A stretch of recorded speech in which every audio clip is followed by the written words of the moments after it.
My dear friends, let's take some tzedakah, put it in the pushka, let's do it together in the spirit of Hakel, and we will have the ultimate Hakel, all of us together in Yerushalayim, and then we will be able to see all the garments that the Torah describes in this week's parasha, the garments of the Kohanim, and of the priests, and in particular the garments of the high priest, which was, as I mentioned yesterday, some kind of an exclusive garment. I want to go back to what we spoke yesterday about the ephod, how Rashi says that this is like a back apron, which he has been exposed to the princesses who ride with these kind of garments, with these capes. But today I want to focus on another aspect of this particular garment. So the Torah says like this. On the straps, there was supposed to be two special stones. And let me read it to you how the Rambam writes it. The Rambam in Klei Hamikdash, in the laws of the vessels of the Beis Hamikdash, describes all the garments. And he writes the following. The width of the ephod is the width of a person's back from shoulder to shoulder. Its length extends from one's elbow to his feet.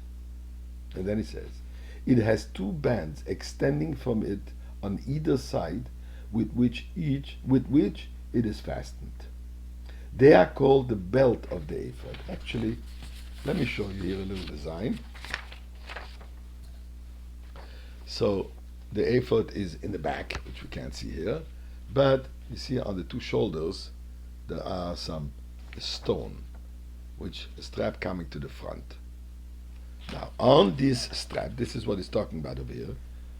The entire garment, he says, is woven with gold, sky blue wool, red wool, scarlet wool, and linen,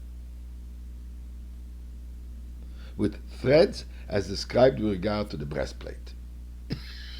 To connect the breastplate, which is this part over here, this was connected to the straps. And then he says like this. He should sew it to two shoulder straps so that it will extend to the high priest's shoulder. He should affix to each shoulder a square sardonyx stone, some kind of a precious stone, set in a setting of gold. And then the names of the tribes should be engraved on the two stones. The 12 tribes, Reuven, Shimon, Levi, Judah, etc. 6 on one stone, 6 on the other stone. How? According to the order of their birth.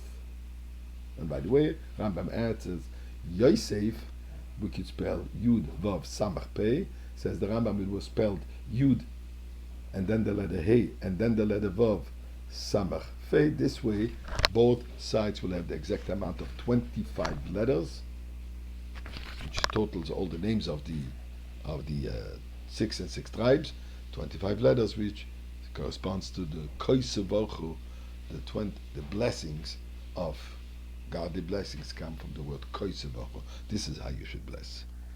But when we're talking about the order of their birth, we find a very particular opinion of the Rambam, that it doesn't refer that the order of the birth of the tribes that was engraved on those two stones, not that it went by Reuven, Shimon, Levi, their birth, but the birth of their mothers. Leah was first, then Bilhah, Zilpah, and the last Rachel. So we go by the age of the mothers, according to Rambam. Now, why is that? As we know, commentators explain the reason for having all the names engraved in two stones next to each other, to represent the concept of Achdus, of unity, oneness, Avat Israel, love your fellow man, love your fellow Jew. Why? If that's the case, then it sounds it would be much more appropriate to have it Reuven, Shimon, according to their order of their birth. Why going according to the order of their mothers, which throws it off completely? Doesn't go in any order of they themselves.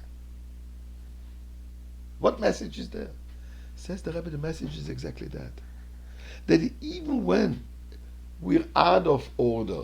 There is no particular self-purpose to love each other because we are brothers, we're close to each other, we are similar age, we have similar behavior, we have similar attitude, we have similar traditions and so on. No.